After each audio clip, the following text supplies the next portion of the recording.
So the first thing you're going to do is go File, New, and you're going to create your document, which is 8 by 10 or 10 by 8. You're going to choose 8 by 10 if you'd like it to be in portrait, or 10 by 8 if you'd like it to be in landscape. Please make sure the resolution is 300. Once you're ready, click Create.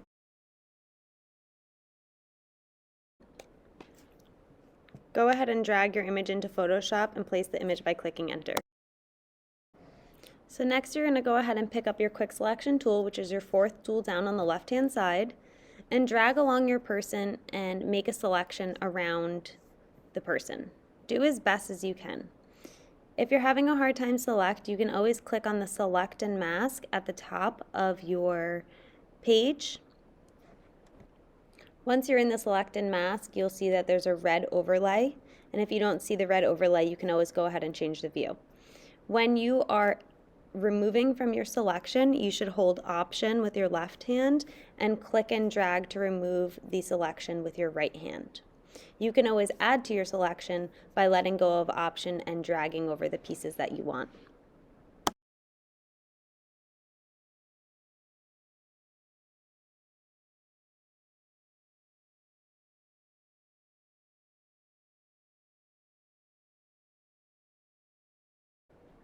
Once you like your selection, go ahead and press OK. You'll notice that there's marching ants around your person. Go ahead, hit Command-C to copy and Command-V to paste onto a new layer. Then you're going to hide your original photo layer by clicking the eyeball, and you'll notice that you're left with just your person.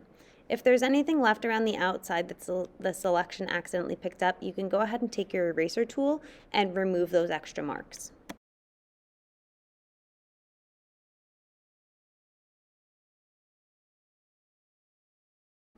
Next, I'm going to go ahead and I'm going to resize my image. Please do not hold the shift, otherwise it will make your image wonky. Just go ahead and grab the corner of the box after hitting Command-T to resize your image. The next step is to turn your image black and white. Go to Image, Adjustments, and then click Black and White. You'll see that this panel comes up, and what you're going to want to do is you're going to want to change all of the colors while you're in this panel. Change the reds, change the yellows, decide what you want light, what you want to be dark. The values of the black and white are going to be very important when working on this project.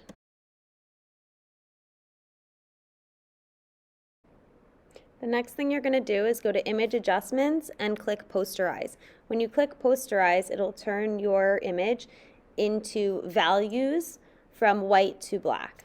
Each number correlates with how many values you're seeing. So 4, you would see 4 values: white, gray, darker gray, black.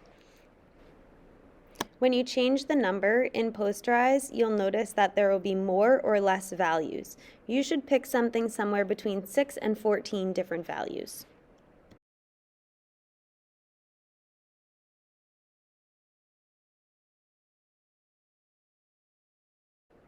The next thing you're going to do is go ahead and select your color scheme. So I'm going to pick up the Shape tool and I'm going to make a circle.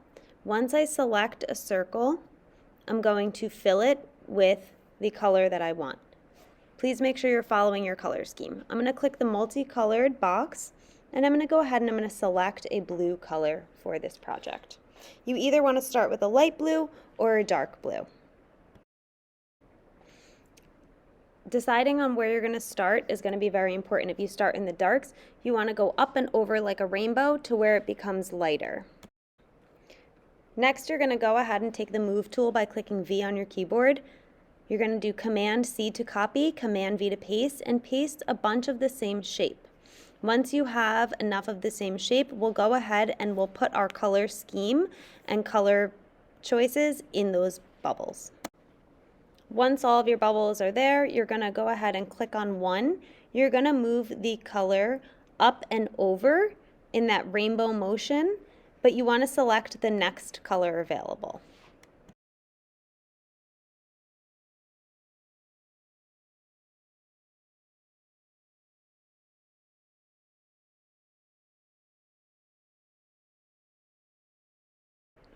The next thing we want to do is we want to put that color palette into a folder. So go ahead and select either the bottom or the top layer, hold Shift and click either the bottom or the top, the opposite of what you chose last time.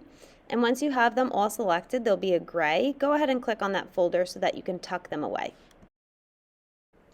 Before we go ahead and start with the pen tool, I just want to explain to you all how the values work.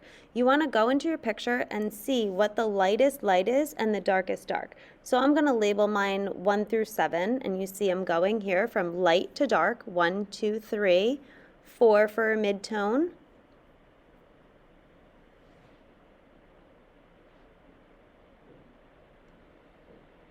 and the darkest dark is going to be a 6 or a 7. When you're working on your project later on the pen tool, you want to work either from light to dark or dark to light.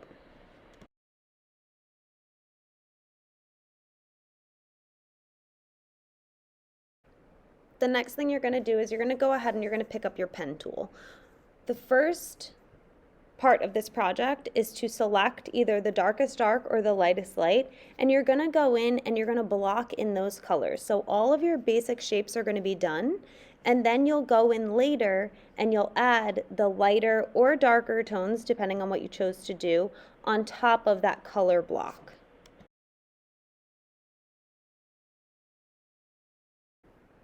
Select the pen tool either on the left-hand side in your toolbar, or you can press P on your keyboard for pen tool.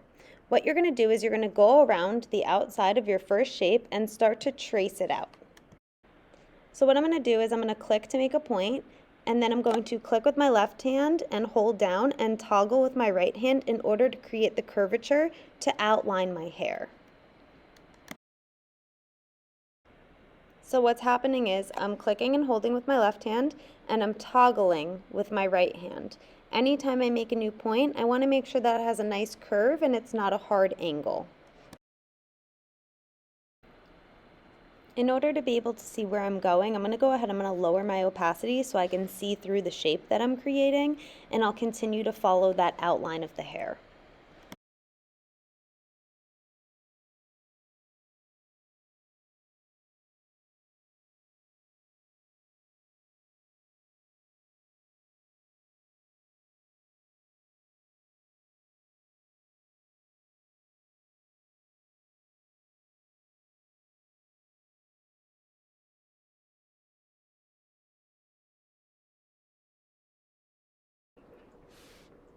Okay, so the last and final step of this project is to go in with the pen tool or the direct selection tool and to edit your points. If you missed a couple of points, you could take the pen tool and add in new points, and then with the white arrow, which is the direct selection tool, you can go ahead and move them around.